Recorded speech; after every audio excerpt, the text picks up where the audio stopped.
सृष्टि के आदि में भगवान ने लोकों के निर्माण की इच्छा की और आदि से निष्पन्न पुरुष रूप ग्रहण किया। उसमें 10 इंद्रियां, 1 मन और 5 भूत, ये 16 कलाएं थी। उन्होंने कारण जल में शयन करते हुए जब योग निद्रा का विस्तार किया, तब उनके नाभि सरोवर में से एक कमल प्रकट हुआ और उस कमल से प्रजापतियों के अधिपति ब्रह्मा जी उत्पन्न हुए। यह भगवान का विशुद्ध सत्वमय श्रेष्ठ रूप है।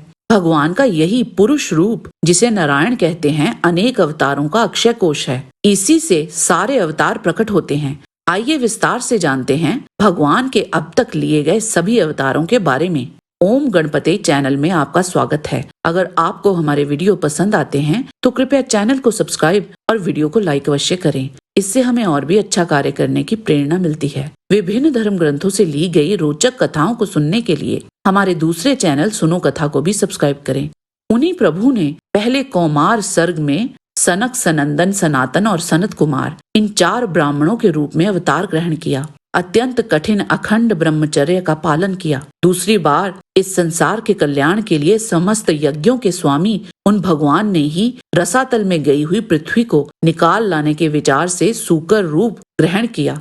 ऋषियों की सृष्टि में उन्होंने देवऋषि नारद के रूप में तीसरा अवतार ग्रहण किया और सातवत तंत्र का, जिसे नारद 5 रात्र कहते हैं, उपदेश किया। उसमें कर्मों के द्वारा किस प्रकार कर्म बंधन से मुक्ति मिलती है, इसका वर्णन है।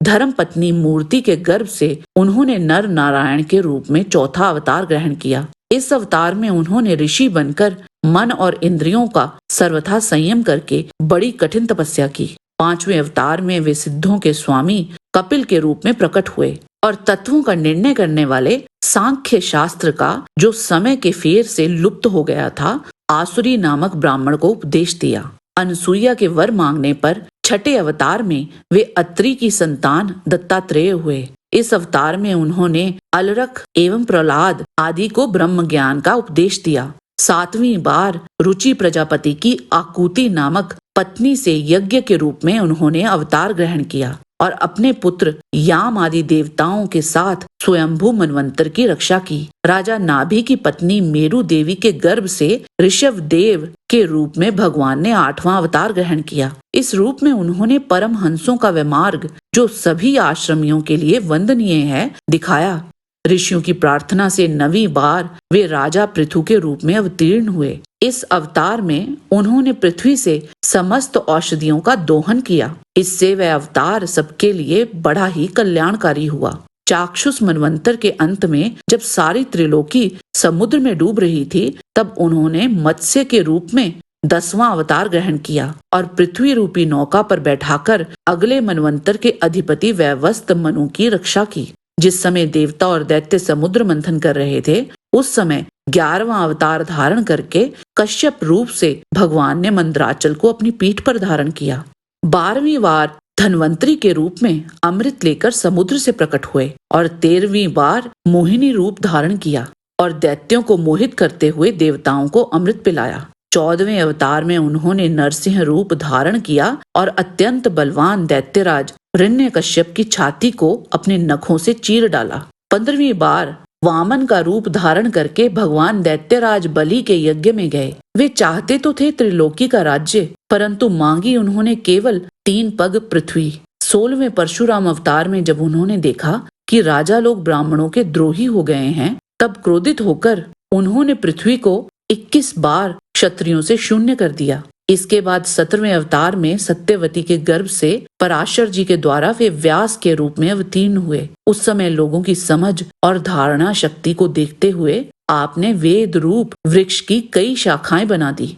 18वीं बार देवताओं का कार्य संपन्न करने की इच्छा से उन्होंने राजा के रूप में रामावतार ग्रहण किया और सेतु बंधन, रावण वध आदि वीरतापूर्ण बहुत सी लीलाएं की। 19वें और 20वें अवतारों में उन्होंने यदुवंश में बलराम और श्री कृष्ण के नाम से प्रकट होकर पृथ्वी का भार उतारा। उसके बाद कलयुग आ जाने पर मगध देश में देवताओं के द्वेषी दैत्यों को मोहित करने के लिए अजन के पुत्र रूप में आपका बुद्धावतार हुआ। इसके भी बहुत पीछे जब कलयुग का अंत समीप होगा और राजा लोग प्राय लुटेरे हो जाएंगे, तब जगत के रक्षक भगवान विष्णु यश नामक ब्राह्मण के घर कल्कि रूप में अवतीर्ण होंगे।